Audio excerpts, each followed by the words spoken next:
அஸ்ஸலாமு அலைக்கும். Hi friends, எல்லோரும் எப்படி இருக்கீங்க? எல்லோரும் ரொம்பவே சூப்பராக இருப்பீங்கன்னு நினைக்கிறேன். ஃபெஸ்டிவல்ஸ் எல்லாம் வருது. ஸோ எல்லார் வீட்லேயுமே வந்து டிஃப்ரெண்ட்டான ஸ்வீட்ஸ் எல்லாம் செய்ய ஆரம்பிச்சிருவீங்க.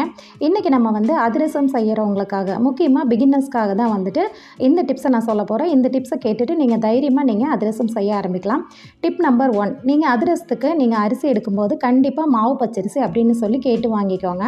கண்டிப்பாக அதிரசம் செய்கிறதுக்கு வந்து நம்ம அரிசியை 1லேருந்து 1.5 இல்லை 2 மணிக்கூர் மட்டும்தான் ஊற வைக்கணும். டிப் நம்பர் 2, தண்ணியை நல்லா வடிச்சிட்டு நம்ம ஃபேன் காற்றுலேயே வந்து ஆற விட்டுறலாம். ஒரு ½ அன் ஹவர்லேயே வந்து உங்களுக்கு நல்லாவே வந்து ட்ரை ஆகி வந்துடும். ரொம்ப ட்ரை ஆகக்கூடாது, கையில் எடுத்தால் இப்படி ஒட்டணும். அந்தளவுக்கு கன்சிஸ்டன்சியில் நீங்கள் மாவை வந்து நீங்கள் நல்லா பவுட்ரு பண்ணி எடுத்து வச்சுக்கோங்க. ஜலிச்சு வச்சுக்கோங்க. மாவை நல்லா அமுத்தி ப்ரெஸ் பண்ணி வச்சுக்கோங்க. அப்போ தான் ஈரம் போகாமல் இருக்கும்.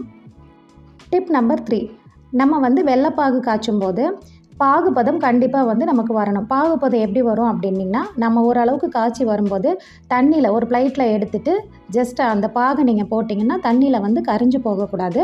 ஜஸ்ட்டு நமக்கு கையில் அப்படியே குழன்னு நல்லா உருண்டுக்கிட்டு வரணும். அந்த மாதிரி இருக்கிறத வந்து கரெக்டான கன்சிஸ்டன்சி.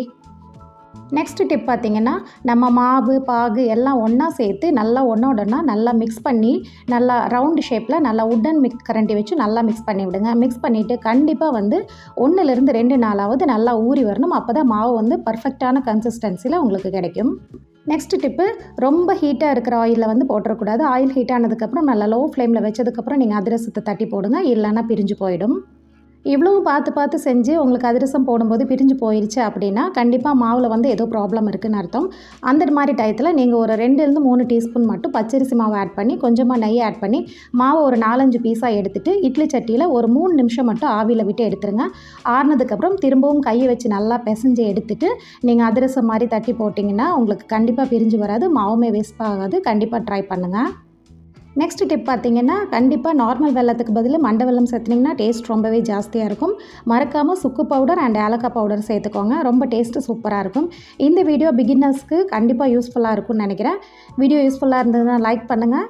புதுசாக பார்க்குறவங்க சப்ஸ்கிரைப் பண்ணுங்கள். நெக்ஸ்ட் வீடியோவில் பார்க்கலாம். தேங்க்ஸ் ஃபார் வாட்சிங்.